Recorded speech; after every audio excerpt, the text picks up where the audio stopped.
आइए दोस्तों शुरू करते हैं करंट अफेयर्स 2025 अगस्त माह का प्रतियोगिता दर्पण। जैसा कि आप लोगों को पता होगा, प्रतियोगिता दर्पण करंट अफेयर्स ये 2 महीना आगे चलता है, यानी कि अभी इसमें जून के डेटा होंगे और ये अभी चल रहा है अगस्त। तो चलिए शुरू करते हैं। ये पहला है 2025 में G7 का सम्मेलन। 2025 में G7 का सम्मेलन कहाँ हुआ? तो कनाडा में हुआ है। कनाडा के अल्बर्टा में हुआ। वो भी अल्बर्टा में कहाँ? तो अल्बर्टा के कानानास्किस में हुआ है। तो अल्बर्टा के कानानास्किस में G7 का सम्मेलन हुआ। इस बार कैमा सम्मेलन था? तो यह 51वां सम्मेलन था। कनाडा में हुआ है 51वां सम्मेलन। यह 16-17 जून 2025 को हुआ। इसकी मेज़बानी कौन कर रहा था G7 का? मार्क कार्नी जो कि कनाडा के प्रधानमंत्री हैं। हाल ही में ट्रूडो के स्थान पर मार्क कार्नी कनाडा के प्रधानमंत्री बने। तब यहाँ G7 का सम्मेलन हुआ। कनाडा में 51वां सम्मेलन था। और इसका थीम क्या था? इसका थीम था cyber security and protection against cyber threat. तो इस बार G7 सम्मेलन जो हुआ है कनाडा में, इसका थीम क्या था? इसका थीम था cyber security and protection against cyber threat. तो इसमें भाग कौन लिया? भारत से मोदी जी भाग लिए थे। G7 सम्मेलन जो कनाडा में हुआ, मोदी जी भाग लिए थे। अगला सम्मेलन 52वां कनाडा G7 सम्मेलन कहाँ होगा? 2026 में यह फ्रांस में होगा। और 50वां जो हुआ था यह इटली में हुआ था। नेक्स्ट है जनगणना की अधिसूचना जारी कर दिया गया है केंद्र सरकार द्वारा। तो अधिसूचना जनगणना की जारी कब हुआ? 16 जून 2025 को जारी हुआ। इस बार 16वीं जनगणना होगा, 2 चरणों में होगा। 16 जून 2025 को जारी हुआ है। लद्दाख में, उत्तराखंड में, हिमाचल प्रदेश में, जम्मू कश्मीर में, ये पहाड़ी राज्यों में 1 अक्टूबर 2026 से चालू होगा, जबकि शेष राज्यों के लिए 1 मार्च 2027 से लागू होगा। जनगणना किस विषय में आता है? तो यह केंद्र सूची में आता है। अनुच्छेद यानी कि अनुच्छेद 246 के संघ सूची में 69 में आता है। संघ सूची के 69 में जनगणना केंद्र सूची का विषय है। नेक्स्ट है प्रतिभा सेतु योजना। किससे संबंधित है? तो यूपीएससी से संबंधित है। प्रतिभा सेतु योजना क्या है? तो यह सिविल सेवा में जो है अंतिम चरण में चुके विद्यार्थियों को रोजगार देना या नए अवसर पैदा करना है इसके तहत। तो प्रतिभा सेतु योजना किसका है? यूपीएससी का है। यूपीएससी में जो अंतिम चरण में बच जाते हैं, छात्र छूट जाते हैं, उन्हें नए अवसर देने के लिए, रोजगार दिलाने के लिए ये यूपीएससी द्वारा शुरू किया गया है। कैबिनेट मिशन ने अंतर्राष्ट्रीय आलू केंद्र का दक्षिण एशिया क्षेत्र केंद्र कहाँ स्थापित करने का निर्णय लिया है? तो यह आगरा में स्थापित करने का निर्णय लिया है। हाल ही में केंद्र कैबिनेट ने अंतर्राष्ट्रीय आलू केंद्र का दक्षिण एशिया क्षेत्र केंद्र, जो दक्षिण एशिया का क्षेत्र केंद्र होगा, यह कहाँ स्थापित करने का निर्णय लिया गया? तो आगरा में, उत्तर प्रदेश में स्थापित किया जाएगा। नेक्स्ट है विश्व का सबसे ऊंचा arch bridge, railway arch bridge कहाँ बनाया गया है? इसका उद्घाटन कर दिया गया। यह चिनाब नदी पर बना है, जम्मू कश्मीर में। जम्मू कश्मीर के रियासी ज़िला में है और इसका लोकार्पण मोदी जी 6 जून 2025 को किए। तो सबसे ऊंचा आर्च ब्रिज रेलवे का यह कहाँ है? रियासी ज़िला में है, जम्मू कश्मीर में। और इसका लोकार्पण 6 जून 2025 को प्रधानमंत्री मोदी जी ने किया है। और पहली रेल भी इस पर वंदे भारत चल गई है। कहाँ से कहाँ? तो यह संगलदान से रियासी के मध्य चलेगी। यह रेलवे स्टेशन है संगलदान से रियासी के मध्य। इसकी ऊंचाई कितना है? समुद्र तल से 359 मीटर ऊंचा है। यह एफिल टावर से भी 35 मीटर ज़्यादा ऊंचा है। ये जो चिनाब नदी पर बना है आर्च ब्रिज, यह एफिल टावर से 35 मीटर ऊंचा है, जो कि समुद्र तल से 359 मीटर ऊंचा है। इस पर पहली वंदे भारत ट्रेन को मोदी जी ने हरी झंडी भी दिखा दी है। संगलदान से रियासी के मध्य यह ट्रेन चलेगी, चिनाब नदी पर, रियासी ज़िला में है। नेक्स्ट है अरनाला, INS अरनाला क्या है? तो INS अरनाला जो है पनडुब्बी रोधी युद्धपोत है। यह विशाखापत्तनम में नौसेना में शामिल हो गया है। इसका निर्माण Garden Reach Ship Builders Plus Engineers द्वारा किया गया है, L&T के सहयोग से। तो INS अरनाला क्या है? यह पनडुब्बी रोधी युद्धपोत है। महाराष्ट्र के तटीय जिला के नाम पर रखा गया है अरनाला। अरनाला किससे संबंधित है? यह महाराष्ट्र का एक तटीय जिला है, उसी के नाम पर अरनाला रखा गया है। यह पनडुब्बी रोधी युद्धपोत है, विशाखापत्तनम में नौसेना में शामिल हो गया। इसे Garden Reach Ship Builders Plus Engineers के द्वारा बनाया गया है, L&T के सहयोग से। ये कंपनी है L&T। नेक्स्ट है क्यूएस रैंकिंग 2026। क्यूएस रैंकिंग 2026 में विश्व के 1500 से अधिक विश्वविद्यालयों में भारत के 54 विश्वविद्यालय इस बार शामिल हुए हैं।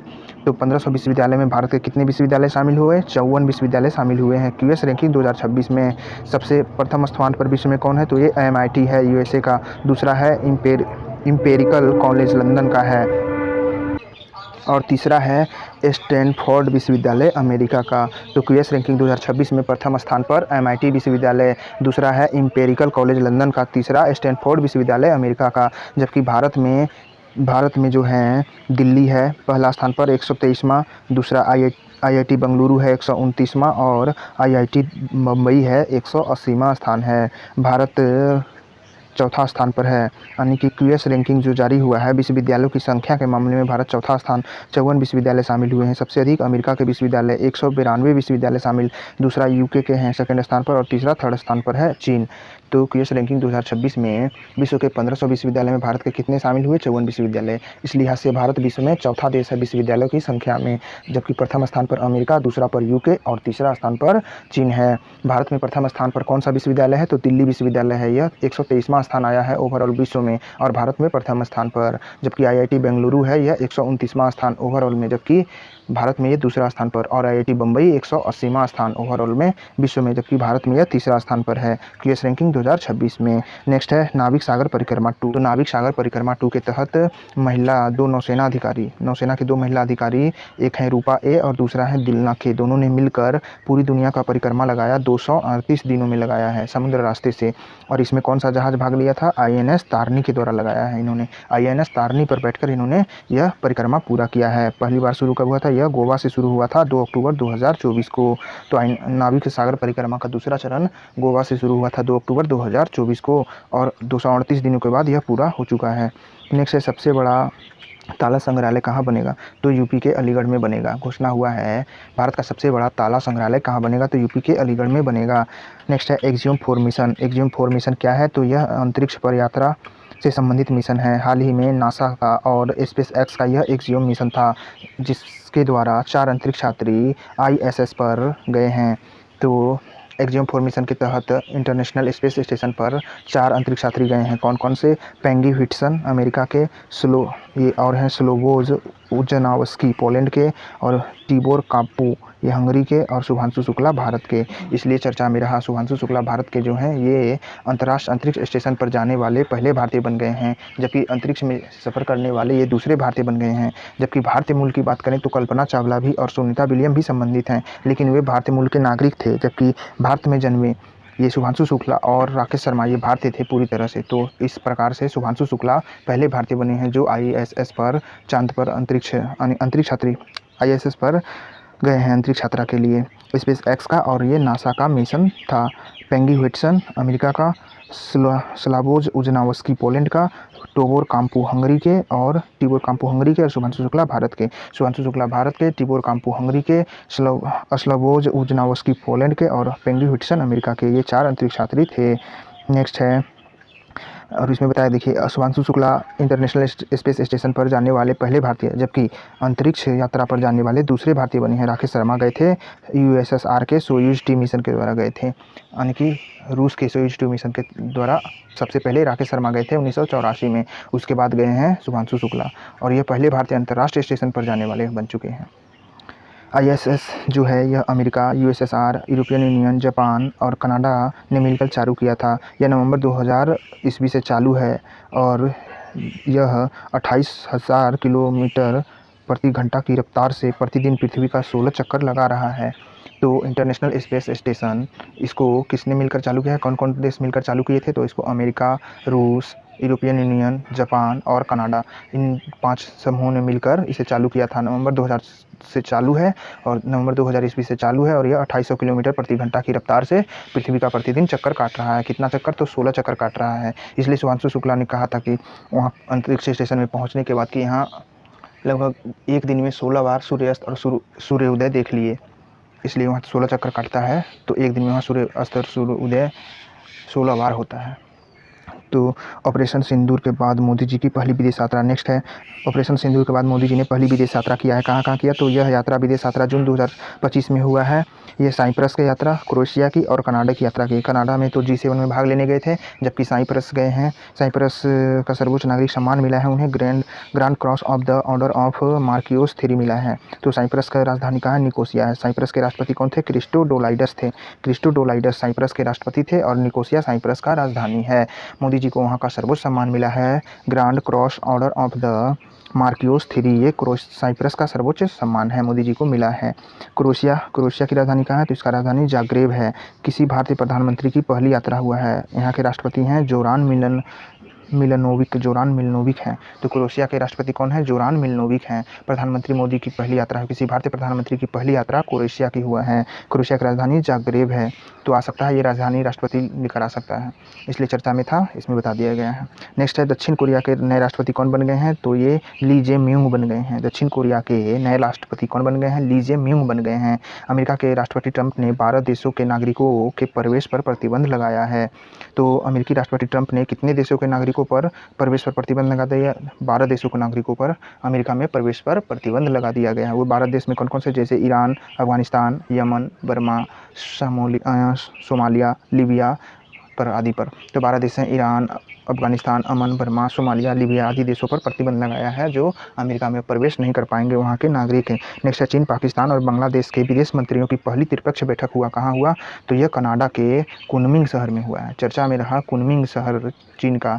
ये किस लिए चर्चा में था? तो यहाँ चीन के, पाक के यानी पाकिस्तान के और बांग्लादेश के विदेश मंत्रियों का पहली त्रिपक्षीय बैठक हुआ है कुनमिंग शहर में। नेक्स्ट है यूएनएससी के 5 अस्थायी सदस्य चुन लिए गए हैं। तो संयुक्त राष्ट्र महासभा के 5 अस्थायी सदस्य कौन कौन से बने हैं?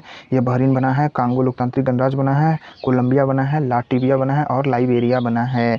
इनकी कार्यकाल जो 1 जनवरी 2026 से शुरू होगा और 31 दिसंबर 2027 तक ये लोग कार्यरत रहेंगे। तो संयुक्त राष्ट्र महासभा के 5 अस्थायी सदस्य कौन कौन से? बहरीन, कांगो लोकतांत्रिक गणराज्य, कोलंबिया, लाटविया और लाइबेरिया। ल वाला 2 है, जैसे लाइबेरिया और लाटविया, इधर कांगो लोकतांत्रिक गणराज्य है और बहरीन और कोलंबिया 5। भारत अब तक 8 बार अस्थायी अध्यक्ष बन चुका है संयुक्त राष्ट्र महासभा का। नेक्स्ट है इजराइल ईरान युद्ध। चर्चा में रहा था इजराइल ईरान युद्ध। इजराइल ईरान युद्ध कब शुरू हुआ था? यह 13 जून 2025 को शुरू हुआ था इजराइल ईरान युद्ध। इजराइल ईरान युद्ध के द्वारा ईरान द्वारा यानी कि इजराइल द्वारा ईरान पर सैन्य हमला किया गया। इसका ऑपरेशन का नाम क्या था? Operation Rising Lion. तो ऑपरेशन राइजिंग लायन के द्वारा इजराइल ने ईरान के सैन्य ठिकानों पर हमला किया था। और अमेरिका के द्वारा ईरान के 3 परमाणु संयंत्रों पर हमला किया गया, फोर्डो पर, नतांज पर, इस्फहान पर। यह किस ऑपरेशन के तहत? तो ऑपरेशन मिडनाइट हैमर के द्वारा। इसमें B-2 बम्बर का प्रयोग किया गया था। ये दुनिया का सबसे शक्तिशाली बम्बर है, जो नीचे बहुत 100 मीटर के गहराई तक जाकर ब्लास्ट होता है। तो अमेरिका ने ईरान के 3 परमाणु संयंत्रों फोर्डो, नतांज और इस्फहान पर हमला किया। किस ऑपरेशन के तहत? तो ऑपरेशन मिडनाइट हैमर के तहत। बम था B-2 बम्बर था। युद्ध विराम की घोषणा कब हुआ? 23 जून 2025 को हुआ इजराइल ईरान युद्ध के बीच। इसी के बाद ईरान ने भी बदले में ऑपरेशन ट्रू प्रॉमिस के तहत, असली वादा, ट्रू प्रॉमिस का मतलब है, के तहत इजराइल पर हमला किया था। ईरान ने इजराइल पर हमला किस ऑपरेशन के तहत? तो ऑपरेशन ट्रू प्रॉमिस के तहत हमला किया था। इसी के साथ भारत ने ईरान से अपने नागरिकों को निकालने के लिए, ईरान से नागरिकों को निकालने के लिए कौन सा ऑपरेशन चलाया था? तो भारत चलाया था ऑपरेशन सिंधु चलाया था। ऑपरेशन सिंधु चलाया था, जिसकी सहायता आर्मेनिया ने किया है। नेक्स्ट है विश्व जनसंख्या रिपोर्ट 2025। हाल ही में UNFPA ने, संयुक्त राष्ट्र जनसंख्या महासभा जो है, ये UNFPA ने जनसंख्या पर रिपोर्ट जारी किया है। UNFPA ने बताया कि भारत की जनसंख्या 1.26 अरब हो गया है, जो विश्व में सबसे अधिक है, और भारत का प्रजनन दर गिरकर 1.9 हो गया है, जबकि सामान्य प्रजनन दर होना चाहिए 2.1 होना चाहिए। भारत में जीवन प्रत्याशा पुरुषों का 71 वर्ष और महिलाओं का 74 वर्ष हो गया है। यह बताया है संयुक्त राष्ट्र जनसंख्या रिपोर्ट में आया है। UNFPA की जनसंख्या रिपोर्ट में भारत की जनसंख्या 146 अरब, प्रजनन दर 1.9 हो गया है, सामान्य कितना होना चाहिए? 2.1 होना चाहिए। भारत में जीवन प्रत्याशा कितना? 71 वर्ष पुरुषों का और 74 वर्ष महिलाओं का जीवन प्रत्याशा हो गया है, यानी कि जीने की उम्र है यहाँ।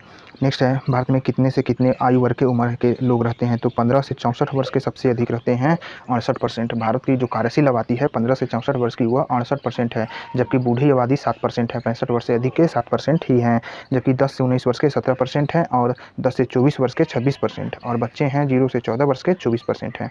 तो भारत में 0 से 14 वर्ष के बच्चे कितने हैं? ये 24% हैं, जबकि 10 से 14 वर्ष के 26% और 10 से 19 वर्ष के 17%, कार्यशील 68% और बूढ़ी आबादी 7% है। RBI ने हाल ही में रेपो रेट घटाया है। तो RBI ने कितना बताया है 2025-26 में भारत का GDP ग्रोथ कितना रहेगा? तो RBI ने बताया 6.5% भारत का GDP ग्रोथ रहेगा। कब? यह 2025-26 में। और रेपो रेट कितना कर दिया? 5.5% कर दिया है। रिवर्स रेपो रेट कितना किया? 3.35%, जबकि बैंक रेट है यह 5.75%। RBI ने भारत का GDP ग्रोथ 2025-26 में कितना रहने का अनुमान लगाया? 6.5%। अभी रेपो रेट कितना है? 5.5%, जबकि यानी कि रिवर्स रेपो रेट कितना है? 3.35%, जबकि बैंक रेट है यह 5.75% है। भारत का कुल खाद्यान्न उत्पादन कितना हुआ? 353.4 396 मीट्रिक टन हुआ है। भारत का कुल खाद्यान्न उत्पादन 353.96 मीट्रिक टन हुआ है, यानी कि 354 मीट्रिक टन, जिसमें से चावल हुआ है 149 मीट्रिक टन और गेहूं हुआ है 117.50 मीट्रिक टन। यह किसने बताया? तो यह कृषि मंत्रालय ने बताया है। कृषि मंत्रालय की एक रिपोर्ट में पता चला भारत में कुल खाद्यान्न उत्पादन बढ़कर 354 मीट्रिक टन हो गया है, जिसमें से 149 मीट्रिक टन यानी कि 150 मीट्रिक टन लगभग ये चावल है। 149 मीट्रिक टन चावल का उत्पादन हुआ है और गेहूं का उत्पादन हुआ है 117.50 मीट्रिक टन। नेक्स्ट है SDG India rank, SDG rank 2025। SDG rank कौन जारी करता है? तो यह यूएन द्वारा जारी हुआ है। इस बार एसडीजी इंडिया रैंक में भारत में सुधार हुआ है। भारत पहली बार 100 देशों में शामिल हो गया है। एसडीजी इंडिया रैंक में प्रथम स्थान पर कौन है? फिनलैंड है 87 अंक के साथ। दूसरा स्वीडन है 85 अंक के साथ और डेनमार्क है तीसरा स्थान पर 85.2 अंक के साथ। तो एसडीजी इंडिया इंडेक्स में सबसे प्रथम स्थान पर कौन है? फिनलैंड है। फिनलैंड जो खुशहाली में रहता है वही फिनलैंड, इसका 87 अंक इसको मिला है। स्वीडन है 85.7 अंक के साथ दूसरा स्थान पर और तीसरा स्थान पर डेनमार्क है 85.2 अंक के साथ। अंतिम स्थान पर है दक्षिण सूडान। एसडीजी इंडिया इंडेक्स में अंतिम स्थान पर कौन है? तो सूडान है, दक्षिण सूडान है, 167वां स्थान है। दूसरा है अफ्रीकी गणराज्य 166वां और 165वां है चाड है। इस बार पहली बार भारत जो है 100 देशों में शामिल हो गया। भारत का रैंक कितना था? 99वां आया है। 167 देशों में भारत का एसडीजी इंडिया इंडेक्स में कितना स्थान आया? तो यह 99वें स्थान पर है। इसको कितना अंक मिला? तो 66.55 अंक मिला है। एसडीजी इंडिया इंडेक्स में भारत का स्कोर कितना था? 66.95 अंक, यानी कि लगभग 67 अंक मान लिए। और इसमें पड़ोसी देशों में देखें तो चीन है 49वां स्थान पर, भूटान है 74वां स्थान पर और बांग्लादेश है 114वां स्थान पर है। तो एसडीजी इंडिया इंडेक्स में प्रथम स्थान पर फिनलैंड, भारत है 99वां स्थान पर 167 देशों में। भारत का अंक था 67 अंक, लगभग 66.95। और भारत से अच्छा स्कोर में चीन है 49वां स्थान पर, जबकि 74वां स्थान पर भूटान है और बांग्लादेश 114वां स्थान पर है। अंतिम स्थान दक्षिण सूडान था। नेक्स्ट है राष्ट्रपति की एडीसी नियुक्त होने वाली पहली महिला अधिकारी कौन बनी है? तो राष्ट्रपति की एडीसी नियुक्त होने वाली पहली महिला अधिकारी बन गई हैं लेफ्टिनेंट कमांडर यशस्वी सोलंकी। तो यशस्वी सोलंकी क्या बनी है? यह राष्ट्रपति की एडीसी नियुक्त हुई हैं। नेक्स्ट है 16वें वित्त आयोग के अंशकालिक सदस्य कौन बनाए गए? ये टी रविशंकर को बनाया गया है। टी रविशंकर को 16वें वित्त आयोग का अंशकालिक सदस्य बनाया गया है। प्रधानमंत्री मोदी के आर्थिक सलाहकार परिषद का नया अध्यक्ष कौन बना? तो एस महेंद्र देव बने हैं। यूएनजीए के 80वें सत्र के अध्यक्ष कौन थे? एलेना बेरबॉक बने हैं, बेरबॉक बने। ये जर्मनी के पूर्व विदेश मंत्री थे। 5वीं महिला अब तक कोई बनी है जो यूएनएससी की यानी कि यूएनजीए के 80वें सत्र का अध्यक्ष जो एलेना बेरबॉक बनी है, ये 5वीं महिला बनी है। पहली महिला विजयलक्ष्मी पंडित बनी थी 1953 में, ये 8वीं सत्र की अध्यक्ष बनी थी। तो प्रधानमंत्री मोदी के आर्थिक सलाहकार परिषद के नए अध्यक्ष कौन बने हैं? एस महेंद्र देव बने हैं। हाल ही में यूएनजीए संयुक्त राष्ट्र महासभा का 80वां सत्र का अध्यक्ष कौन बना है? तो यह एलेना बेरबॉक बनी है जो जर्मनी के पूर्व विदेश मंत्री थीं। और ये कैमी महिला अब तक 5वीं महिला बनी है। संयुक्त राष्ट्र महासभा के अध्यक्ष जो है 5वीं बार महिला बनी है एलेना बेरबॉक। पहली महिला बनी थी विजयलक्ष्मी पंडित 1953 में, जो ये भारत की थी और ये संयुक्त राष्ट्र महासभा की 8वीं सत्र की महिला अध्यक्ष बनी थी। नेक्स्ट है विश्व सुंदरी प्रतियोगिता 2025। इसमें विश्व सुंदरी प्रतियोगिता 2025 यह भारत में हुआ, हैदराबाद में। और इसमें ओपोला सुचोता चुआंगश्री बनी है।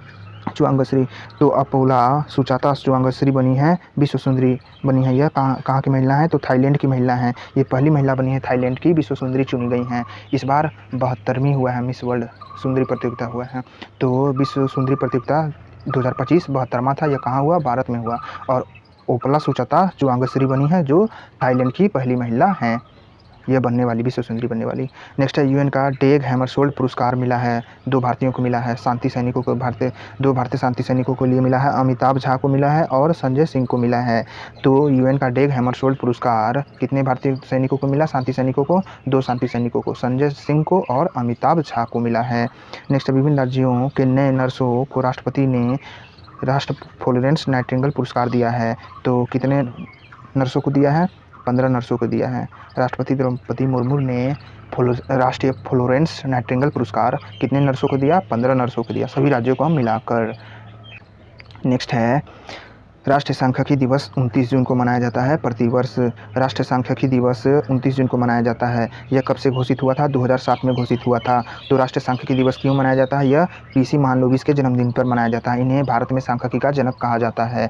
पीसी महालनोबिस के जनक थे सांख्यिकी के, इसलिए इनके जन्म दिवस पर प्रत्येक वर्ष 29 जून को राष्ट्रीय सांख्यिकी दिवस मनाया जाता है। यह 2007 में घोषित हुआ था। नेक्स्ट है संथाल हुल दिवस कब मनाता है? 30 जून को मनाया जाता है, झारखंड द्वारा मनाया जाता है। यह संथाल विद्रोह के यादगार में मनाया जाता है। 30 जून को संथाल हुल दिवस। MSME दिवस 27 जून को। विश्व खाद्य सुरक्षा दिवस 7 जून को मनाया जाता है। MSME दिवस 27 जून को मनाया जाता है। नेक्स्ट है पुस्तक किसने लिखा? गुड गर्ल पुस्तक के लेखक हैं आर्या आबेर। The second book of prophets किसने लिखा? ये बेंजामिन ने लिखा है। नेक्स्ट है the living legend Ramayana tales from far and near किसने? वायु नायडू लिखा है।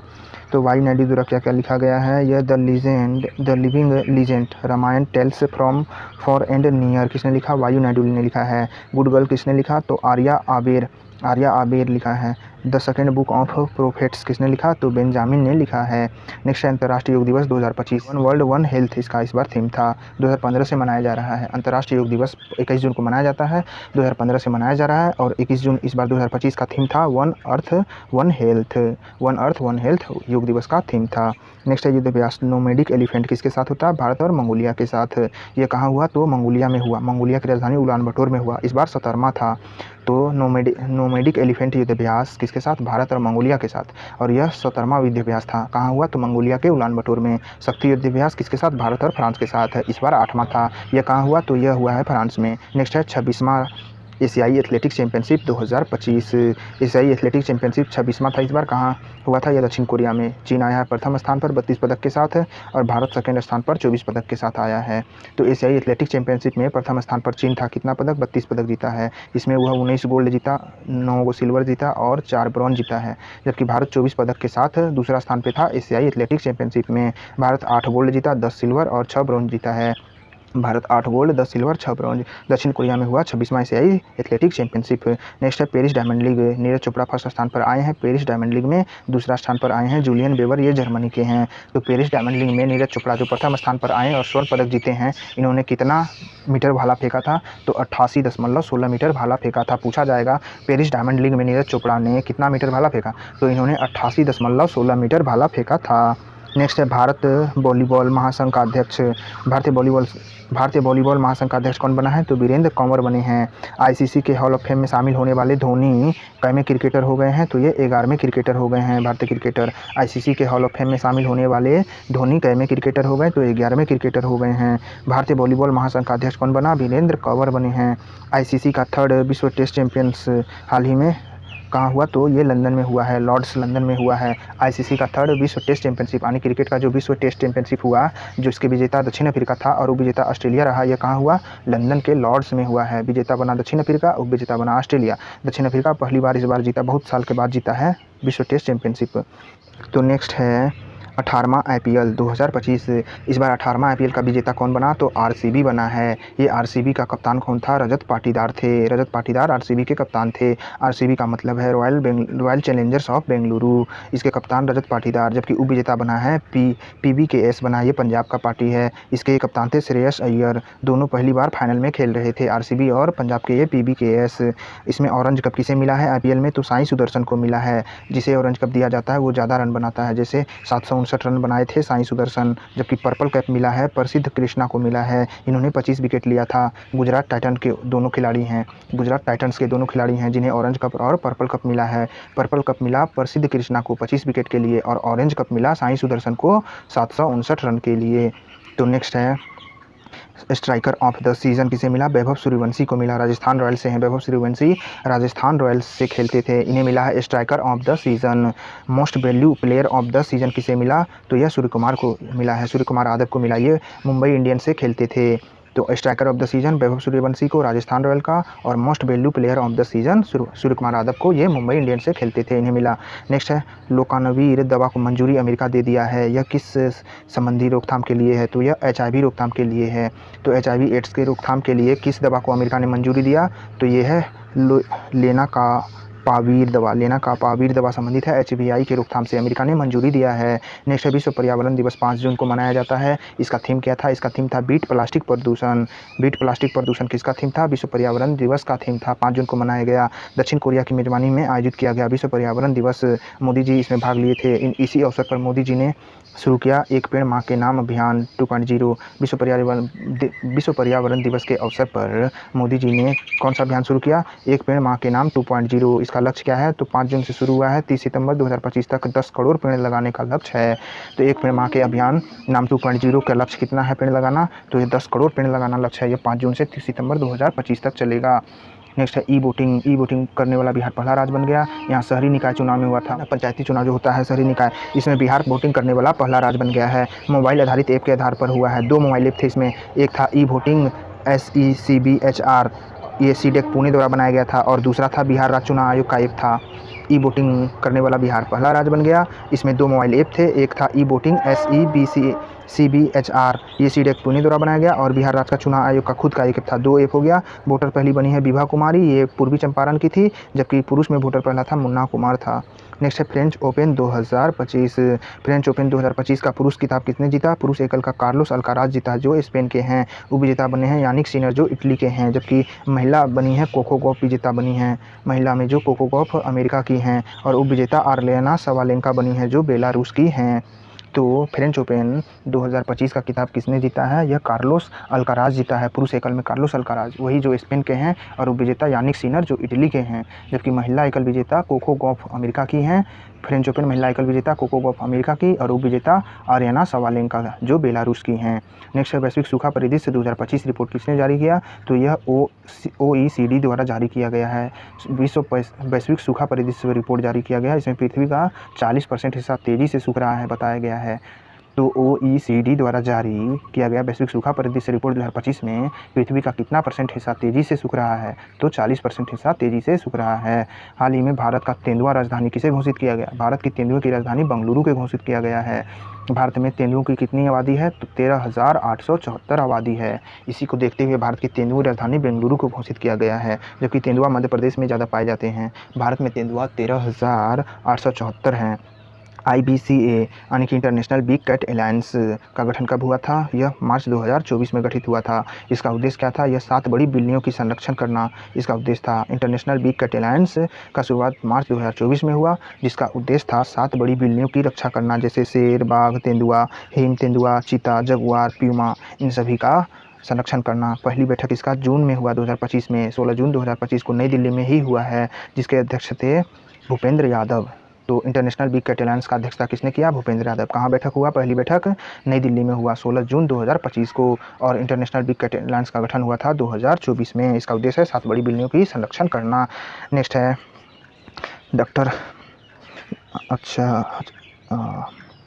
नेक्स्ट है एयर इंडिया बोइंग 787 ड्रीमलाइनर विमान का दुर्घटनाग्रस्त होना, और इसमें बहुत बड़ी संख्या में लोगों का मृत्यु होना। तो एयर इंडिया का बोइंग 787 ड्रीमलाइनर विमान था, इसे VTABN भी कहते हैं, VTANB। तो ये ऑप्शन मेरा सकता है। VTANB किसका था? तो एयर इंडिया का बोइंग 787 था, जो दुर्घटनाग्रस्त हुआ। यह हादसा 12 जून 2025 को हुआ था, और यह पटेल अंतर्राष्ट्रीय हवाई अड्डा गुजरात में हुआ था। अहमदाबाद जांच में ब्लैक बॉक्स, इसका रंग कैसा होता है? नारंगी होता है। सर्वप्रथम किसने लाया था? ऑस्ट्रेलिया लाया था। तो एयर इंडिया का जो बोइंग 787 ड्रीमलाइनर है, इसकी दुर्घटना कब हुई? तो 22 जून 2025 को। यह पटेल अंतर्राष्ट्रीय हवाई अड्डा अहमदाबाद गुजरात में घटित हुआ था। इसमें गुजरात के पूर्व CM विजय रूपानी भी थे, 2016 से 21 तक CM बने थे। उनकी भी निधन हो गया है, उसमें से मात्र एक आदमी जीवित बचा था, विजय रूपानी का भी निधन हो गया। नेक्स्ट है वक्फ संपत्ति प्रबंधन हेतु उम्मीद पोर्टल किसने लॉन्च किया? किरण रिजिजू द्वारा। किरण रिजिजू अभी अल्पसंख्यक मंत्रालय में लिए हुए हैं, और इन्होंने ही लॉन्च किया है उम्मीद पोर्टल। उम्मीद पोर्टल वक्फ बोर्ड से संबंधित है। नेक्स्ट है ग्लोबल जेंडर गैप रिपोर्ट 2025।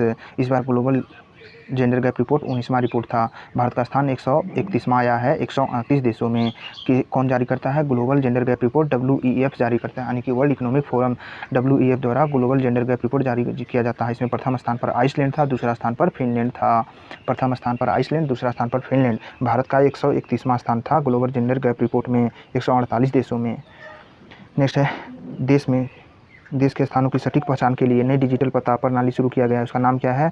तो DigiPin है। देश के जितने भी स्थान हैं उनका अगर सटीक पता लगाना है डिजिटल रूप से, तो DigiPin शुरू किया गया है भारत में। यह प्रणाली का नाम है डिजिपिन।